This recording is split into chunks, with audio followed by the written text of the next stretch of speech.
Adiala jail में cipher case का trial 12 दिसंबर को फर्द जुर्म आयद की जाएगी। बानी चेयरमैन पीटीआई और शाह महमूद कुरैशी अदालत में पेश। चालान की नकूल तकसीम।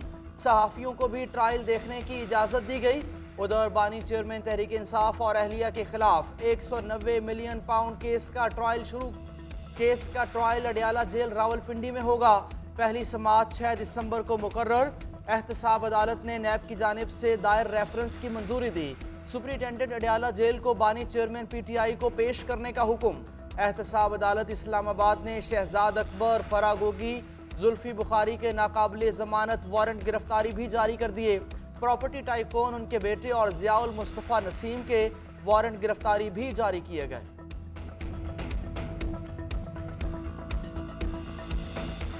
और अब ये कह रहा है कि मेरे खिलाफ जो है वो कोई बाहर जो है वो लंदन प्लान बना और उसकी बुनियाद के ऊपर जो है ये 9 मई हुआ। इससे कोई बेशर्म आदमी से पूछे कि ये 9 मई से पहले जब तुम लोगों को ये कह रहे थे कि अगर मुझे गिरफ्तार किया गया तो आपने फलां जगह पे जाके एहतियाज करना है, ये लंदन में बैठ के कोई तुम्हें मजबूर कर रहा था कि तुम ये तकरीरें करो।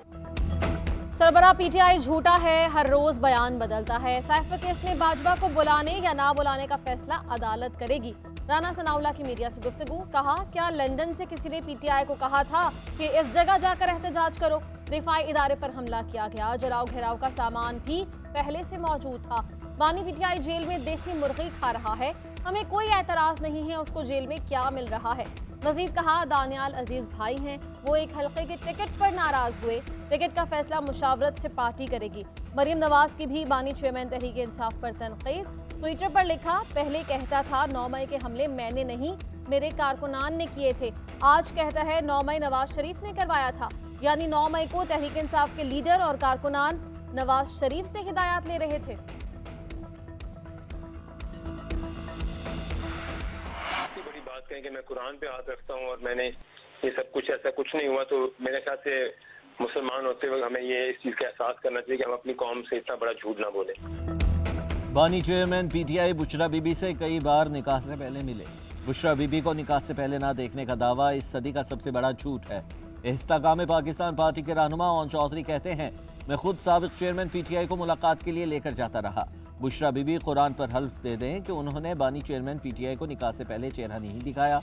खुद को कौम का लीडर कहने वाला झूठ बोले तो मेरा फर्ज है सच सामने लाऊं।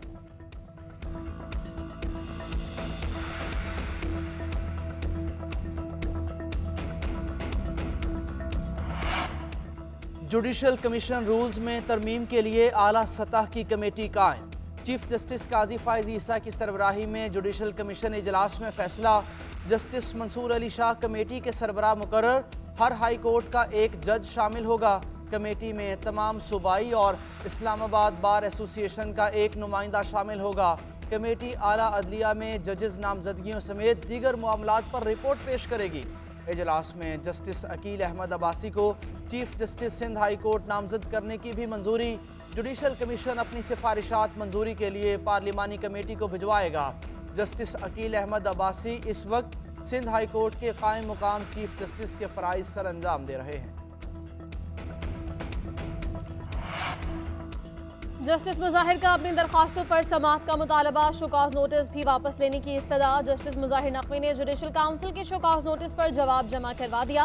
मौक़िफ़ इख्तियार किया कि मैंने 2 आईनी दरखास्तों पर सुप्रीम कोर्ट में दायर की थी, दोनों दरखास्तों को समाअत के लिए मुकर्रर किया जाए। दरखास्तें 3 रुकनी कमेटी के सामने भी रखी। उधर सुप्रीम जुडिशल काउंसिल के मेंबर जस्टिस एजाजुल एहसन पर काउंसिल से अलग होने के लिए एतराज़ात दायर। मौक़िफ़ इख्तियार किया गया कि justice Ejazul Ehsan supreme court के उस बेंच का हिस्सा थे जिसने बेंच फिक्सिंग के तहत गुलाम महमूद डोगर का मुकदमा सुना था।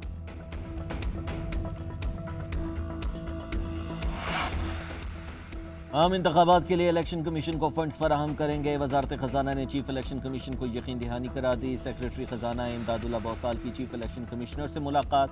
कहा, इलेक्शन कमीशन को जितनी ज़रूरत होगी 1-2 रोज़ में फंड्स फराहम कर देंगे।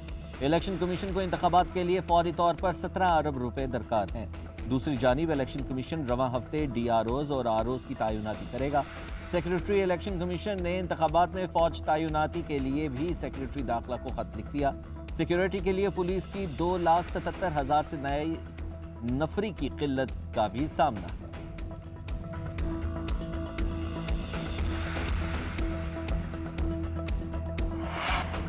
नवाज शरीफ से मौलाना फजलुर रहमान की मॉडल टाउन में मुलाकात। इंतखाबी इत्तेहाद का उसूली फैसला कर लिया गया।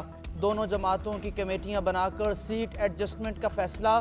कमेटियां अपना होमवर्क मुकम्मल करके अपनी पार्टी लीडरशिप को देंगी।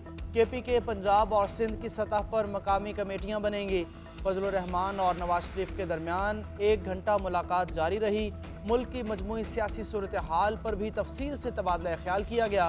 शहबाज शरीफ, मरियम नवाज और इसाक डार की भी शिरकत।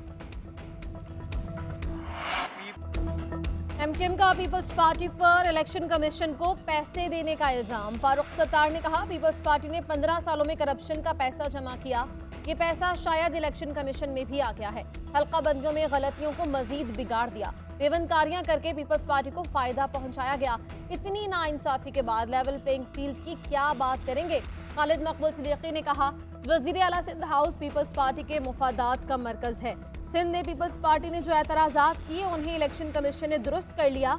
बाकी किसी जमात के एतराज़ात नहीं देखे। इलेक्शन कमिश्नर सिंध पीपल्स पार्टी के हलफ याफ्ता कारकुन बने हुए हैं। चीफ इलेक्शन कमिश्नर से बहुत उम्मीद है मगर यकीन नहीं आ रहा। चीफ इलेक्शन कमिश्नर साहब से बड़ी उम्मीद है। उम्मीद बहुत है लेकिन कम बखत यकीन नहीं आ रहा है। और यकीन न आने की वजह यह है कि उनके नीचे की जो टीम है वो कंप्रोमाइज। पीपल्स पार्टी दोहरे महाज पर बरसरे पहकार। नून लीग और MQM पर ताक कर निशाने। शर्जील इनाम मेमन कहते हैं, इलेक्शन कमीशन आज़ाद अदारा है, पीपल्स पार्टी के लिए काम नहीं करता। शर्जील इनाम मेमन ने MQM से इल्जामात के सबूत मांग लिए। कहते हैं, PTI सरबराह ने भी इदारों को निशाना बनाया था। MQM भी यही सियासत कर रही है। मेरे ख्याल में तो MQM इलेक्शन ही नहीं चाहती। सईद गनी कहते हैं, बशीर मेमन पुलिस और ब्यूरोक्रेसी पर दबाव डाल रहे हैं। सिंध में तकर्रर और तबादले बशीर मेमन के कहने पर होते हैं और इल्जामात पीपल्स पार्टी पर लग जाते हैं। सियासी जमात की जानिब से धमकी नामुनासिब रवैया है। नून लीग आज की लाडली बनी हुई है। नून लीग के लोग नवाज शरीफ की सियासत का जनाजा निकाल रहे हैं। मुस्तफ़ा कमाल की धमकी आमेज तकरीर का नोटिस लिया जाए। सईद गनी, बता दें मैंने किसको धमकियां दी। पीपल्स पार्टी ने सरकारी मुलाजमीन के साथ मिलकर इंतखाबात में धांधली का प्लान शुरू कर दिया है। नून लीग सिंध के सदर बशीर मेमन की मीडिया से गुफ्तगू। कहा, पीपल्स पार्टी की फरमाइश पर हल्का बंदियों की धज्जियां उड़ा दी गईं। हम चंद रोज में अदालत जाएंगे।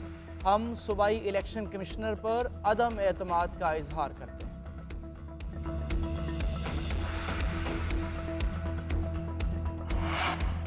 पाकिस्तान को IMF से कर्ज की किस्त मिलने में ताखीर का खदशा। IMF एग्जीक्यूटिव बोर्ड का 14 दिसंबर तक का शेड्यूल जारी। पाकिस्तान का केस शामिल नहीं।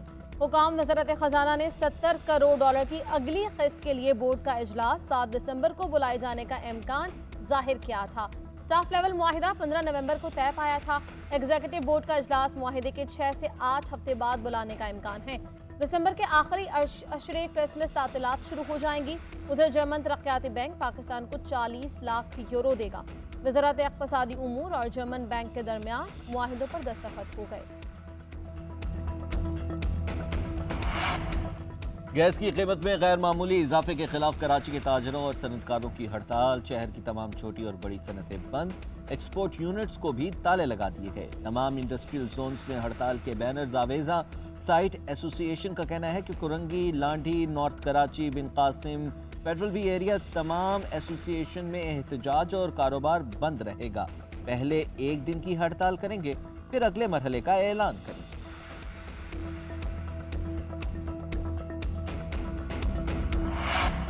जायद बिल भेजने वाली बिजली की तकसीमकार कंपनीज के खिलाफ कानूनी कार्रवाई का फैसला। नेपरा की बिजली की तकसीमकार कंपनीज की जानिब से ओवर बिलिंग की शिकायत पर तहकीकाती रिपोर्ट जारी। एलामिये में कहा कि 30 दिन से जायद बिलिंग करने की वजह से लाखों सार्फिन मुतासर हुए। बिजली कंपनीज अपनी नाअहली छुपाने के लिए बददियानती करती हैं। नेपरा का डिस्कोस को 30 दिन में खराब मीटर तब्दील करने का भी हुक्म। के साथ टॉक्स जो है ना वो बहुत मस्बत अंदाज में कंक्लूड हो चुकी हैं। अब जो आखिरी ट्रांच है इंशाल्लाह उसके लिए भी स्टाफ लेवल की जो गुफ्तगू है वो वक्त से ही पहले शुरू हो गई है, जो कि बहुत अच्छी इंडिकेशन है। उम्मीद है कि जो फाइनेंशियल क्रंच है या जो सिचुएशन है आहिस्ता आहिस्ता वो दुरुस्तगी की जानिब जाएगी। चीन और पाकिस्तान के दरमियान सीपैक के लिए मुआवनत जारी रहेगी। जो समझते हैं तरक्की को ताकत से रोक लेंगे, उनकी गलतफहमी जल्द दूर होने वाली है। हमारे जवान सीने पर गोली खाएंगे, किसी चीनी बाशिंदे को नुकसान नहीं पहुंचने देंगे। निगरान वज़ीर आज़म का गवादर में तकरीब से खिताब और मीडिया से गुफ्तगू। कहा, IMF से मुज़ाकरात वक्त से पहले शुरू हो गए, जो अच्छा शगुन है। उम्मीद है मामलात बेहतरी की तरफ जाएंगे।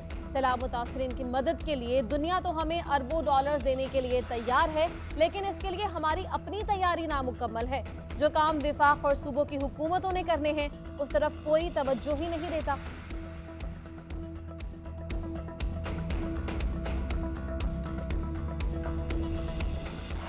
के हवाले से चंद तहफ़्फ़ुज़ात रहते हैं, अभी भी हैं। लास्ट टाइम भी मैंने कोशिश की थी उनको ज़ायल कर सकूं, लेकिन मेरी भरपूर कोशिश के ज़ायल नहीं मैं कर सका उनको।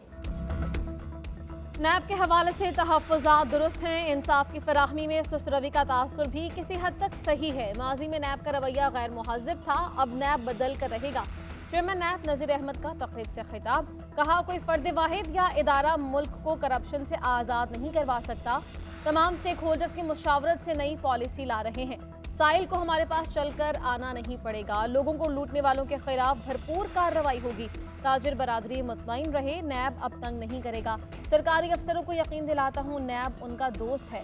हमें चोर को पकड़ना है, पूरे महल्ले को नहीं।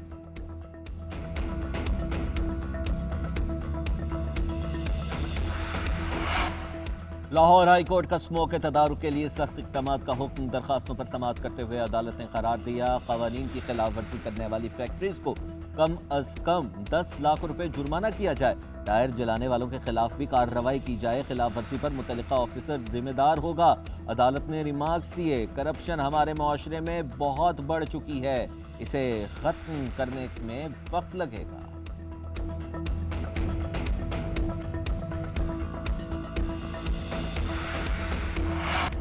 निगरान वज़ीर आला पंजाब मोहसिन नकवी का कोट ख्वाजा सईद टीचिंग हॉस्पिटल लाहौर का दौरा। मरीजों और लवाहिकीन ने शिकायत की अंबार लगा दिए।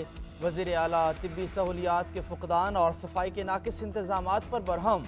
MS को फौरी तब्दील करने का हुक्म। दिल के मरीजों के इलाज के लिए PIC का सेटेलाइट क्लिनिक बनाने की हिदायत। वज़ीर आला मोहसिन नकवी का हॉस्पिटल की अपग्रेडेशन के काम में तेज़ी लाने के लिए इजाफी लेबर फोर्स लगाने का भी हुक्म।